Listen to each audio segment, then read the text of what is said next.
Terima kasih. Apa yang akan kita pelajari bersama adalah satu persiapan yang Kamis nanti kita akan menyongsong satu peringatan yang besar 40 hari setelah Tuhan Yesus bangkit, yaitu kenaikannya ke sorga. Maka kita akan bersama-sama belajar mengenai satu bagian Bukit Zaitun sebagai titik temu waktu dan kekekalan. Nah, tentu saja kita akan membaca bagian yang terpenting dari bahasan ini, yaitu Kisah Para Rasul 1 ayat 8 sampai 11. Tetapi kamu akan menerima kuasa kalau Roh Kudus turun atasmu, dan kamu akan menjadi saksiku di Yerusalem dan seluruh Yudea, Samaria, bahkan sampai ke ujung bumi. Sesudah ia mengatakan demikian, terangkatlah dia, disaksikan oleh mereka, di awan menutupnya dari pandangan mereka.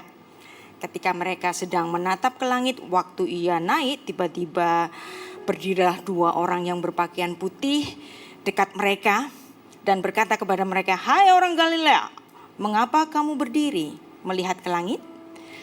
Yesus ini yang terangkat ke sorga meninggalkan kamu akan datang kembali dengan cara yang sama seperti kamu melihatnya dia naik ke sorga." Berarti di sini ada harapan Yesus akan datang kembali. Tapi datangnya kapan? Nah, itu pertanyaannya kan? Tapi sebelum kita masuk ke pertanyaan itu, kita di sini ada melihat ada awan. Dan di situ juga ada langit. Nah, langit, apakah yang dimaksud dengan langit di sini? Langit itu juga bicara mengenai tempat burung-burung di udara ini berterbangan. Langit juga bicara mengenai tempat bintang-bintang itu bercokol di atas atmosfer bumi. Itu adalah lapisan langit yang kedua, dan lapisan langit yang ketiga seperti yang diceritakan oleh Rasul Paulus di dalam 2 Korintus 12 ayat 2. Di situ Rasul Paulus pernah bercerita pengalaman rohaninya diangkat naik tinggi ke langit yang ketiga, yaitu langit tempat Tuhan bertahta. Nah, di sini artinya ketika Yesus naik ke langit, bukan sekedar angkasa, tetapi dia naik ke hakikatnya, yaitu Allah. Bahwa Yesus betul-betul memiliki praeksistensi. Dia kembali kepada eksistensinya. Dan isi ringkas dari ayat ini bahwa ada janji penyertaan Roh Kudus pada murid-murid Tuhan Yesus keangkat ke sorga. Ada awan di situ, bukan awan biasa tapi juga awan kemuliaan yang menutupinya, dan kemudian ada berita dari dua malaikat yang mengabarkan bahwa dia akan datang kembali. Dan ketika dia datang kepada kemuliaannya, betul-betul di sini seperti inaugurasi Yesus Kristus sebagai Adon Olam, sebagai Tuhan atas semesta yang kekal. Dan kenaikannya bukan sekedar pergi ke atas, tetapi transisi eksistensi historis ke kemuliaannya yang kekal yang ia miliki sejak semula. Dan kita akan mempelajari ini agak panjang melalui 7 jendela filsafat Ibrani. Yang pertama, apa sih arti 40 hari? Kenapa setelah kebangkitannya perlu waktu 40? Kemudian apa yang dimaksud dengan Bukit Zaitun? Kok Tuhan Yesus pilih Bukit Zaitun? Kok bukan milih satu tempat yang paling suci saat itu, yaitu apa? Bait Allah. Kenapa enggak pilih Bait Allah? Nah, kenapa Yesus memilih tempat terbuka? Lalu yang kelima, kebangkitan kenaikan ini adalah 2 tahap kemenangan. Dan yang keenam, makna kekekalan dan kenaikan dan bagaimana aplikasinya pada kita hari ini. Maka yang pertama kita akan belajar mengenai apa sih makna 40 hari. 40 hari, apa yang dimaksud dengan 40 hari? Dan ini bukan kebetulan, ini adalah waktu formasi. Betul-betul di dalam Kisah Para Rasul ayat 1, pasal 1 ayat yang ketiga dikatakan, sebab selama 40 hari ia, Yesus Kristus, berulang-ulang menampakkan diri, bicara kepada mereka tentang kerajaan Allah. Kata 40 bahasa Ibraninya arba'im. Arba'im. Dan ini memiliki makna kepenuhan atau angka generasi. Jadi satu generasi itu 40 tahun. Dan juga kepenuhan mengenai penghakiman.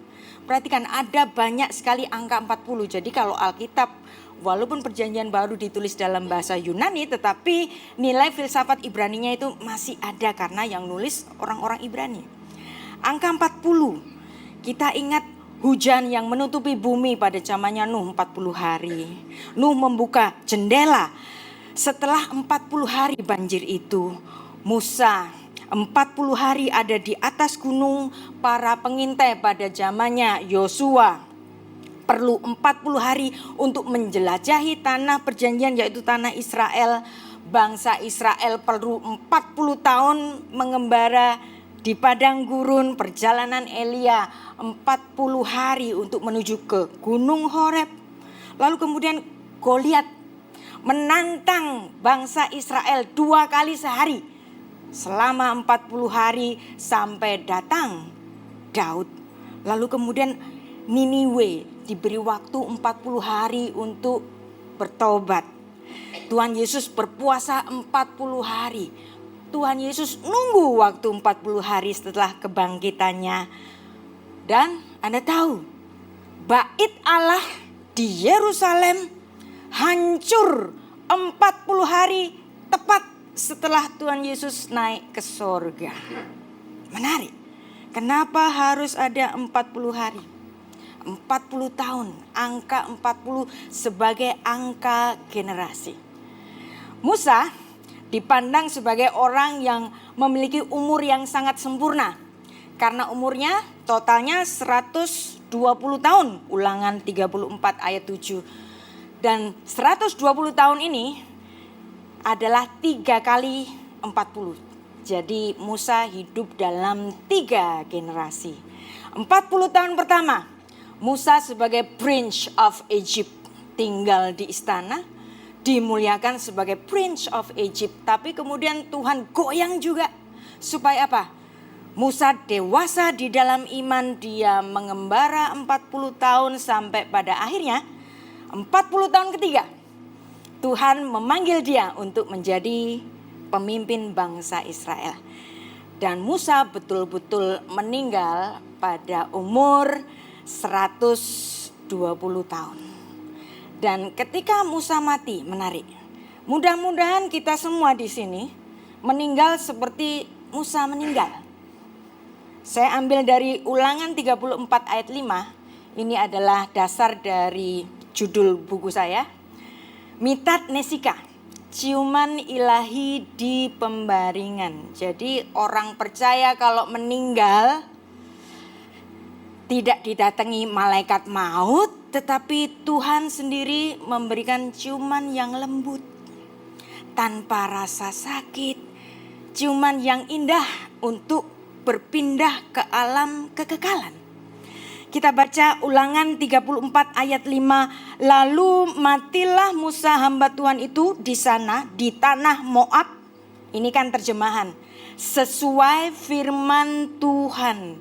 Tetapi dalam pembacaan naskah Ibrani yang lebih dalam, saya akan membacanya begini.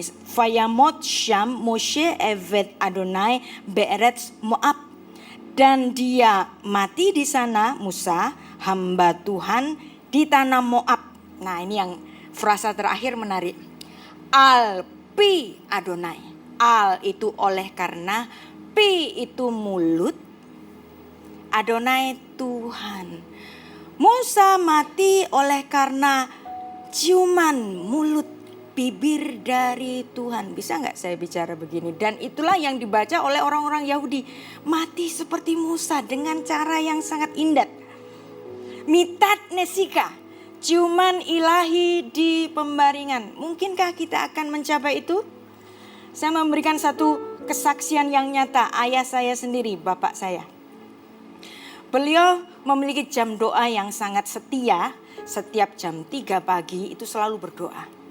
Lalu kemudian istirahat sebentar, mandi, makan. Lalu kemudian beraktivitas seperti biasa sampai masa tuanya. Dalam usia 84 tetap berdoa pada jam 3 pagi, istirahat sebentar, mandi, makan. Nah, di usia 24 karena sudah tua, makan masih bisa sendiri. Tapi minum susu harus disuapin. Anda tahu ketika disuapin, yang nyuapin gak tahu kalau yang disuapin sudah meninggal tanpa ada keselak. Gak pernah begitu, gak ada bunyi sama sekali. Tiba-tiba pergi begitu saja. Dan inilah ciuman ilahi di pembaringan. Mudah-mudahan kita mencapai ini kan, amin, haleluya. Mati dengan cara dicium Tuhan, bukan datang brigade malaikat mau datang dan kita ketakutan, no. Tetapi mati sebagai suatu saat yang indah. Kalau umurnya nyampe, pasti kita akan masuk ke dalam kekekalan, dan kematian bukan sesuatu yang menakutkan. Makanya kalau ada yang masih takut mati, mari kita latihan mati. Latihannya gimana? Setiap kali kita menarik napas, ingatlah, bisa saja itu tarikanmu yang terakhir. Engkau mengingat Tuhan. Nah, Pastor Ruli, saya masih ingat banget bicara mengenai nama Tuhan Yod He Vav He. Itu adalah sound breathing. Yod Vav He. Sebagai latihan mati. Yod Vav He. Jadi di nafas kita ada nama Tuhan yang satu saat akan berhenti, dan disitulah saatnya Tuhan mencium kita dengan manis. Kita menuju kekekalan, amin.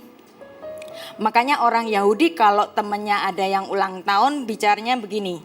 Shimchat Chaim vechaim meusarim at mea ve'eshrim shana. Hendaklah kamu nanti hidupnya 120 tahun seperti Musa. Yang mati dicium Tuhan. Saya umur 58 tahun hari ini. Mau hidup berapa lama lagi? 30 tahun itu sudah lama sekali. Ya kan?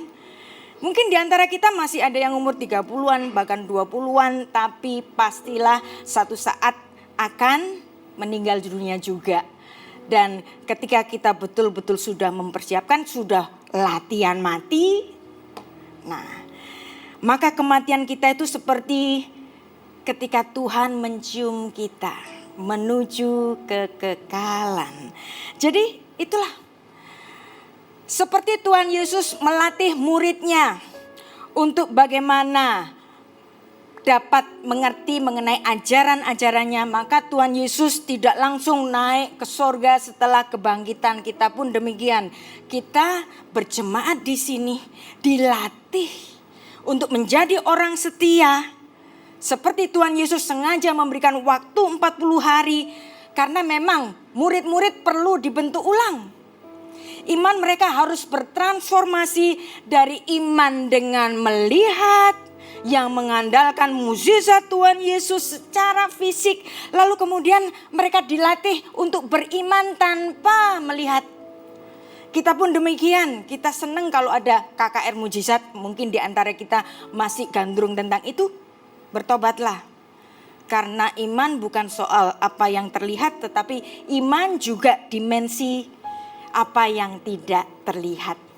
Nah, sekarang yang kedua. Bukit Zaitun.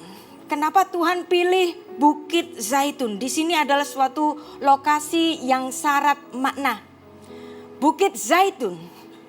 Bahasa Ibraninya Har Hasetim.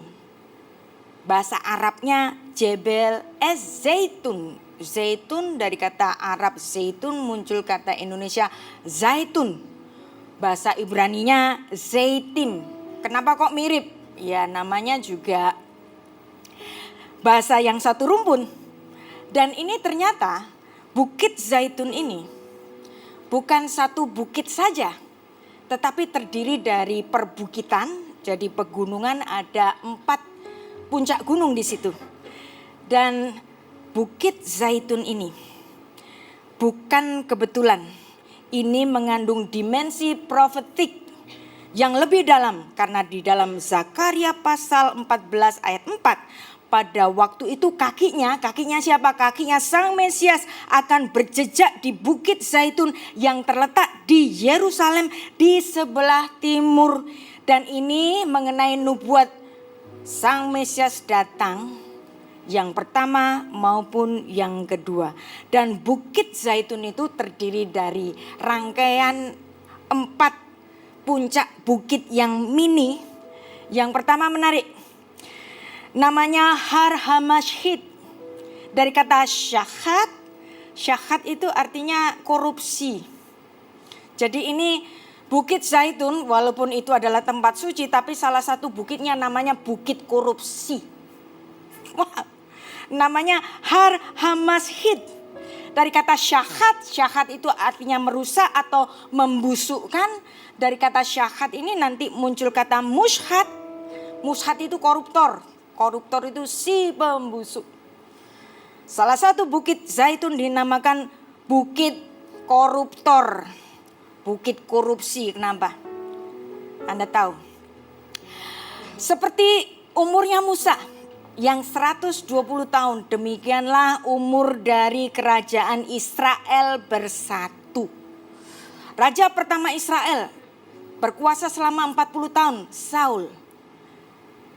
Dari suku yang terkecil, yaitu Benyamin. Bukan kebetulan, karena di sini memang adalah babak Israel belum dewasa.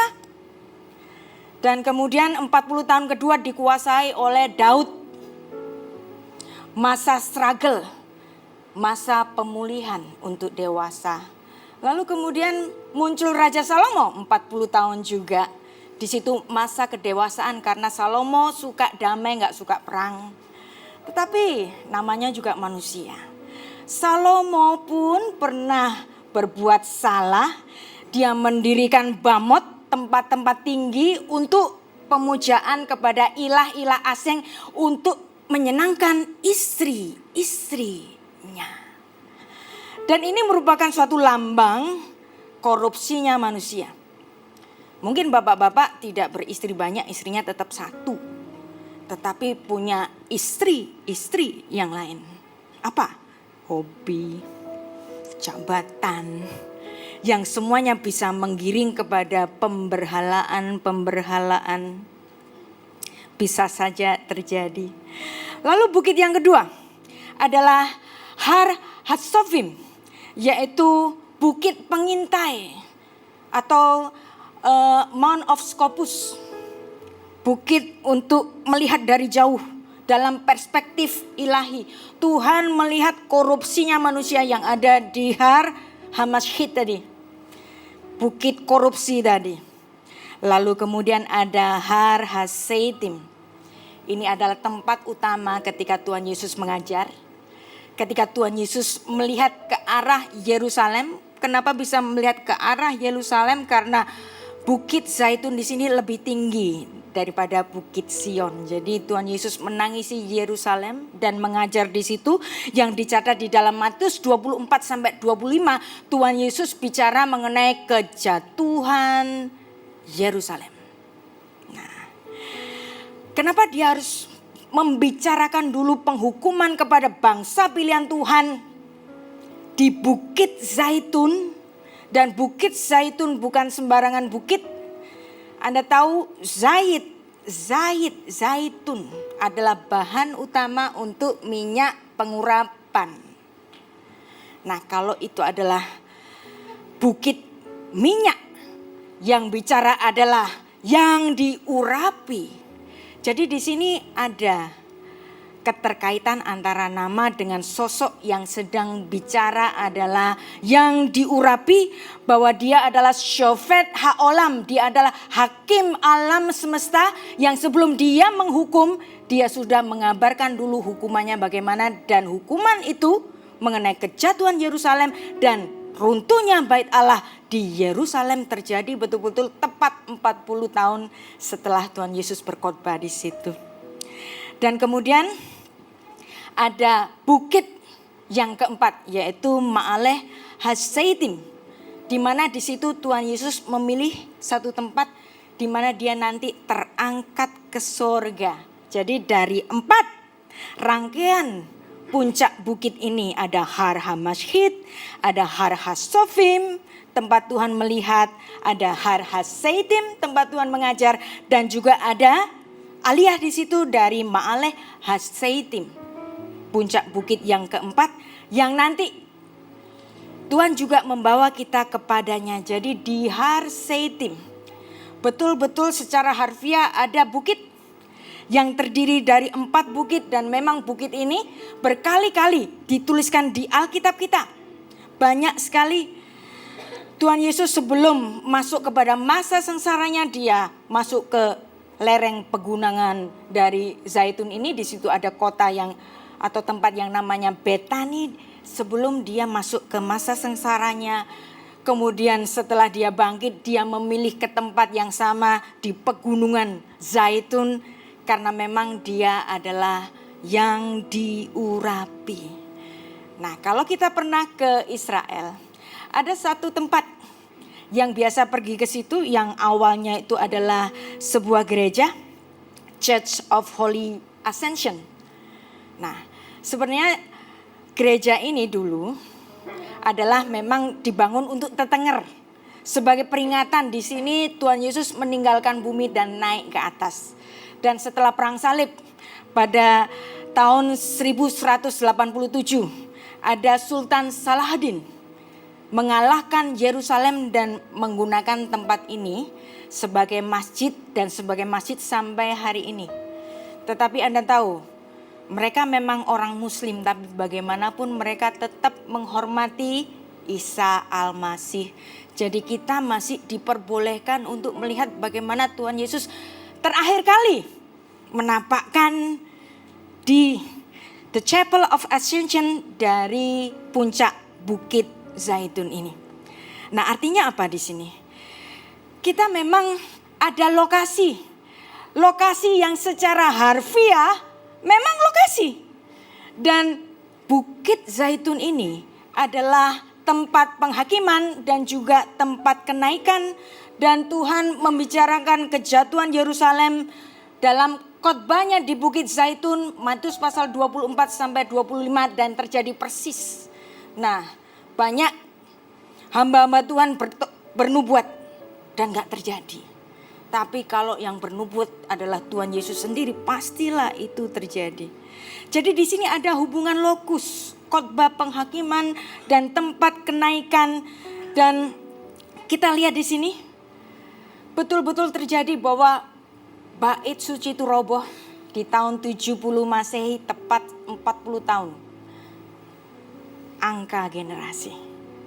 Dan dari sini muncul generasi pertama gereja di bumi. Dan tepat juga Yerusalem dikepung dan dihancurkan seperti yang ditulis dalam Lukas 21 ayat 20 sampai 24. Yerusalem hancur dan penderitaan dahsyat menimpa bangsa pilihan Tuhan. Perhatikan, penderitaan dahsyat menimpa bangsa pilihan Tuhan. Kok bisa? Dan Tuhan mengizinkan bangsa asing, bangsa kafir mengalahkan bangsa pilihan Tuhan. Nah, kalau kita kaitkan dengan hari ini, orang selalu dengan bangga mengatakan Israel itu kalau perang gak akan pernah bisa kalah. Nah, itu adalah idealisme yang dibangun hari ini untuk membenarkan apapun kejahatan yang dilakukan oleh Israel modern. Tetapi Anda tahu, kepada bangsa pilihannya sendiri Tuhan menghajarnya kok kalau mereka salah. Jadi status sebagai bangsa pilihan Tuhan justru mereka didisiplin bahkan lebih berat daripada bangsa-bangsa lain.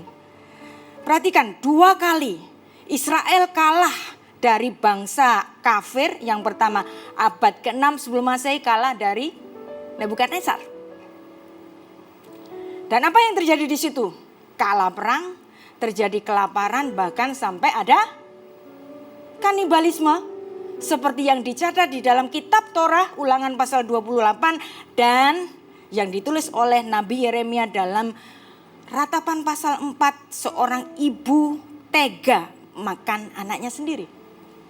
Ratapan pasal 4. Lalu kemudian yang terjadi 40 tahun setelah Tuhan Yesus naik ke surga, terjadi peperangan kembali, dan kemudian Kaisar Romawi kala itu meminta Jenderal Titus untuk mengepung Yerusalem pada tahun 70 Masehi. Terjadinya apa? Yerusalem adalah kota yang dikelilingi tembok dan dikepung oleh Emporium Romawi, yang di dalam gak bisa keluar, yang di luar gak bisa masuk. Lama-lama yang di dalam ini kehabisan logistik, terjadi kelaparan, terjadi kanibalisme. Sekali lagi dicatat di dalam buku Josephus, The War of the Jews. Secara harfiah sejarah menuliskan itu. Seorang ibu memasak oroknya sendiri, dilakukan oleh bangsa pilihan Tuhan. Perhatikan, jangan karena bangsa pilihan Tuhan lalu dia selama-lamanya benar. Enggak. Kalau salah didisiplin kok. Seorang ibu kalau makan oroknya sendiri itu bukan cuma lapar, tapi terjadi kegilaan di situ. Jadi bagaimana kita aplikasinya pada Israel modern hari ini? Coba kita pikir, apakah mereka sedang dipimpin oleh Daud dan Salomo, ataukah Israel sedang dipimpin oleh Ahab dan Isabel? Kalau dipimpin oleh raja yang jahat, didisiplin kok sama Tuhan, 10 suku hilang. Bahkan yang di selatan dibuang ke Babel. Jadi di sini Bukit Zaitun, titik keberangkatan hakim, dan juga nanti tempat kedatangannya kembali. Dan itulah maknanya yang tersembunyi. Lalu yang ketiga, mengapa naik ke surga bukan dari bait Allah? Bukankah bait Allah adalah tempat tersuci di situ? Tuhan Yesus juga ke bait Allah sih, tapi bukan di tempat kudus dan maha kudus. Dia hanya sampai di Serambi Salomo, tempat terbuka untuk mengajar. Tapi ketika dia meninggalkan bumi, tidak memilih tempat yang paling sakral di situ. Kenapa Tuhan gak mau melewati dari bait Allah yang katanya rumah Allah? Anda harus ingat bahwa Yesus Kristus adalah Allah yang inkarnasi. Dia adalah Melek Haolam, Raja semesta. Bait Allah di Yerusalem, kekecilan buat dia. Amin. Maka dia memilih tempat yang terbuka. Apalagi Tuhan Yesus pernah mengatakan bahwa Ani Gadol Min Hamikdash. Aku lebih besar daripada bait Allah. Tuhan Yesus mengatakan ini di dalam Matius 12 ayat 6. Maka kalau ada orang Kristen hari ini yang sangat fanatik kepada Israel dan menyokong penuh, bahkan ikut menyokong secara dana untuk pembangunan bait Allah ketiga. Saya tanya, untuk apa kira-kira?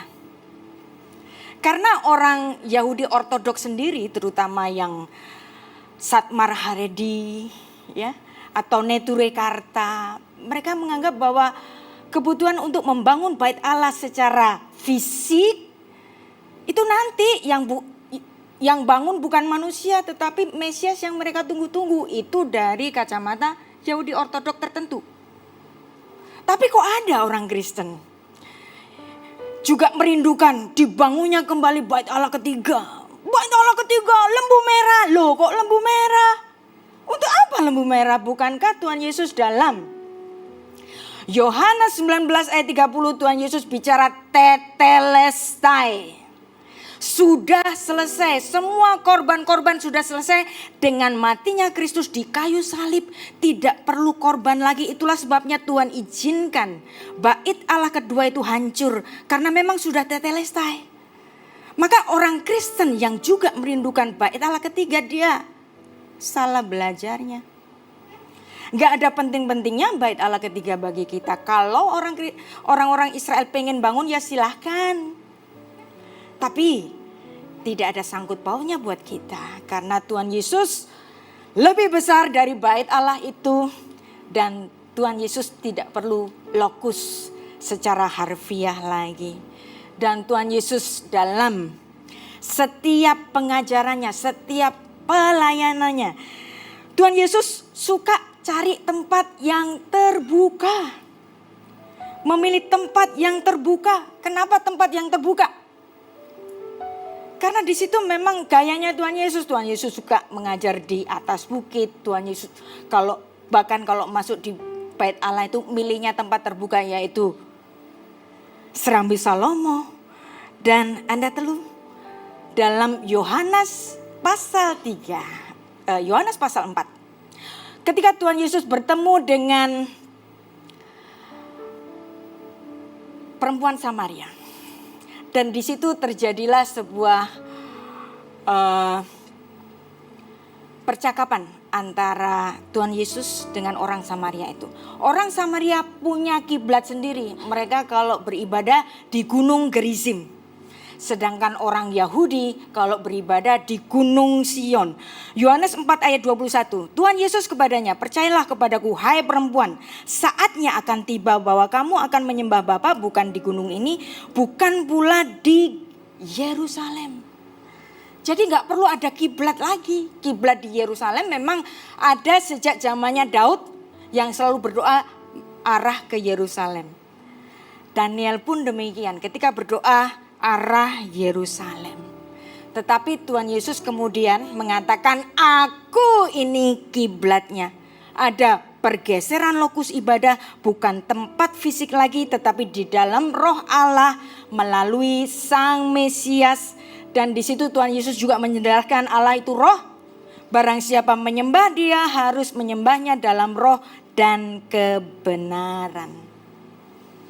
Perlu Bait Allah ketiga, perlu enggak sih?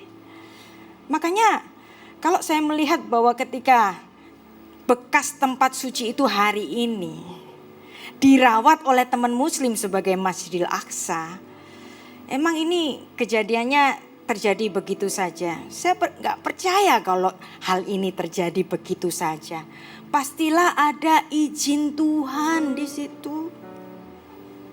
Karena tidak perlu lagi ada korban yang dipersembahkan di situ. Bayangin kalau di situ tetap berdiri Bait Allah, terus menerus akan dipersembahkan korban binatang yang berdarah yang Tuhan Yesus sendiri sudah mengatakan tetelestai. Hari ini dirawat oleh teman muslim, haleluya. Bagaimanapun Yerusalem adalah kota suci bagi tiga agama, Yahudi, Kristen dan Islam. Bahkan sebagian orang Yahudi sendiri tidak mempersoalkan ketika tempat itu menjadi Masjidil Aqsa, karena mereka percaya bahwa Bait Allah ketiga yang bangun adalah Mesias sendiri. Loh, kok orang Kristen ikut-ikut mau nyokong Bait Allah ketiga? Terus lembu merahnya buat apa? Kalau dipersembahkan, lalu apa esensinya? Dengan Yohanes 19 ayat 30 yang Tuhan Yesus sudah bicara tetelestai. Maka marilah kita belajar secara benar yang betul-betul Alkitabiah, Perjanjian Lama dan Perjanjian Baru, bukan hanya fokus di Perjanjian Lama karena Tuhan Yesus sudah menyelesaikan dengan sempurna. Dan kebangkitan dan kenaikan Tuhan Yesus ini adalah kemenangan di dalam dua tahap. Yohanes 14 ayat 6, kata Tuhan Yesus kepadanya, akulah jalan, kebenaran dan hidup. Tidak ada seorang pun datang kepada Bapa kalau enggak melalui aku. Tuhan Yesus itu jalannya. Enggak perlu ada korban berdarah lagi, apalagi binatang. Enggak ada esensinya. Dan inilah makna kekekalan di dalam kenaikan. Karena Sang Kudus, Allah inkarnasi, telah hadir ke bumi seperti ditulis dalam Ibrani 1 ayat 3. Setelah ia selesai mengadakan penyucian dosa. Enggak perlu ada korban lagi. Ia duduk di sebelah kanan Allah yang maha besar di tempat yang maha tinggi. Dia ada di sebelah kanan Bapa yang maha kuasa, Limin Adonai. Saat Yesus Kristus naik, Dia tidak terbatas ruang dan waktu. Kiblat kita bukan kiblat fisik Yerusalem.